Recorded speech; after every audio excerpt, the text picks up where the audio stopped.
Hey, what's going on guys? Arekkz here and welcome back to another video for Valorant. And today I want to talk about Sova, but more specifically I want to talk about lining up some of Sova's strategic bounce shots so that you can get the most out of his playstyle. Of course, Sova is an incredible pick for any team. The intel that he can provide through his arrows is incredibly valuable, and knowing how to fire these in just the right position means you can get some incredible placement on those arrows, which can invariably scan an entire point, revealing the team and giving your team the necessary intel to make that push. So in today's video, we're going to be focusing on the map Haven, but if you guys do enjoy this and you do find this useful, we will of course be doing this for the other two maps as well. I'm going to start by talking about this from the attacking perspective, as if you are pushing the points, and then we'll switch over and talk about the shots from the defending position, as if you want to anticipate people that are coming your way. So, starting off with the very first one, this is of course a shot that you can use to basically reveal the location of pretty much anyone at Site A. As you can see from the defending perspective, when the arrow comes in, it lands on the lower crate, and it will then tag people in long, it will tag people looking down a short, and it will also, if you're exposed, tag you in the window. Yes, admittedly this does work around line of sight, so if you happen to stand behind the wall, you will of course be in cover, but generally speaking, this is a pretty good placement for scanning the majority of the positions that people will hold at the beginning of the round.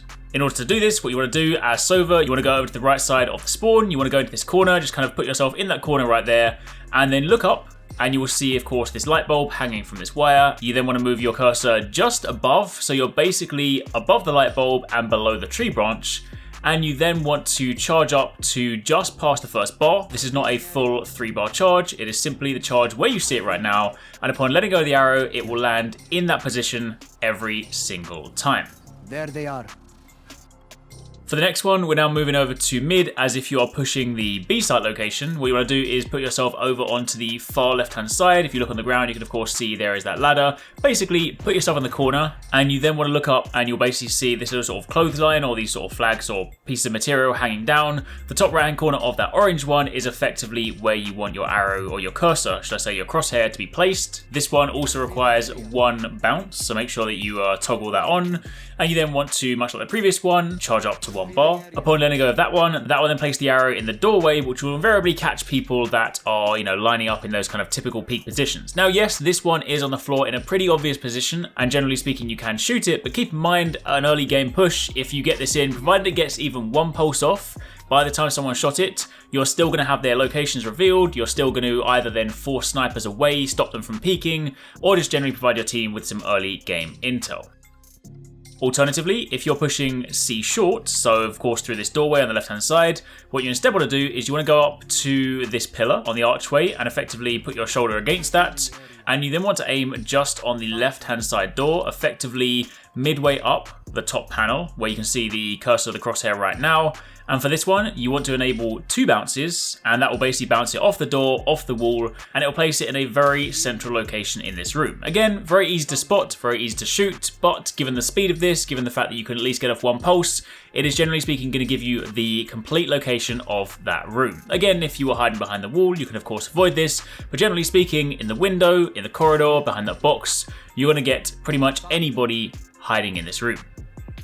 Then finally, if you're pushing to point C or C site, this one you want to stand over in the location you can see me at right now, just in front of these boxes, and you then want to look up and put your cursor on this little sort of hanging material, almost looks like a bell here, and you want to fire directly through this. Luckily, this doesn't actually have collision, so you fire through this piece of material into the second block of charge, and it's actually going to put this arrow directly on top of the box, which is a pretty good location. It scans, again, the majority of C site, and, yes, of course it can be shot, but having it kind of high up, it's pretty hard to see initially, so it may be one of those things that people don't necessarily shoot to begin with, and generally speaking, it will mark off pretty much everything in this location. So also a very good place to put your arrow if you're attacking.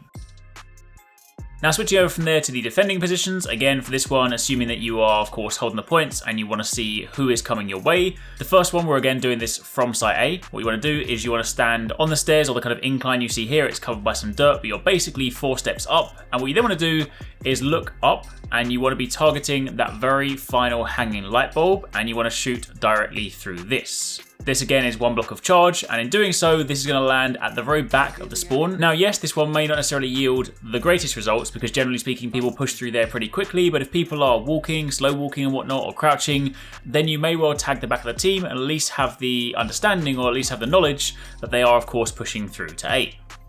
Meanwhile, this next one, of course, if you're holding point B, is a really good one. Puts yourself in a kind of pretty safe position, and you want to use a double bounce for this one, and you basically want to be looking through the right doorway, looking out the middle, basically looking down into the mid courtyard, and you want to shoot just to the right of that pillar. You can see we're basically kind of like as far left as we can possibly be. No charge on this one, and in doing this, it'll bounce off the first wall, bounce off the second wall, put it in the corner just by the doorway, and again, depending on, of course, where people are positioned, if you're in the window, if you're over by the door, kind of hiding around there, you'll generally speaking get most people out here. And then finally, for this last one, this is of course for you checking on people pushing C sites. This one, pretty simple. Look at the crate in front of you. You want to stand there, of course, giving yourself a nice bit of cover so nobody can be seeing you or whatever. And you want to basically put your crosshair, your cursor on the very middle of the crate. You want to aim directly upwards to the point you see here, kind of in line with the roof if you look at it over on the left, a little bit above the roof. And you then want to pull off 1 block of charge, let go of that, and that should pretty nicely land in the wall behind, which again, if anybody pushing through that doorway and they're pushing towards that corridor, it will basically scan behind them. You'll get a good idea as to how many people are in this location. You know if they're looking down C long, and you can of course then adapt and adjust accordingly. So, that, my friends, is pretty much it for the lineup shots, the bounce shots for Sova on Haven. Those are some of the ones that we've kind of, found useful for our team. If you guys have got any more that you want to kind of share with us, by all means, let us know in the comments down below. And of course, be sure to keep it locked because we'll also be doing this for the other maps too. Thanks for watching, guys. I hope you enjoyed that video. Don't forget, if you haven't already done so, you can join the Arekkz Gaming Discord. We've got an awesome community over there with so many different channels for you to chat loads of different topics and different games. I'm in there, the team's in there. If you guys want to chat with us, find people to play with, it's just in general a great place to be. And of course, if you enjoyed this video, don't forget to turn on those notifications so you don't miss any of our future uploads.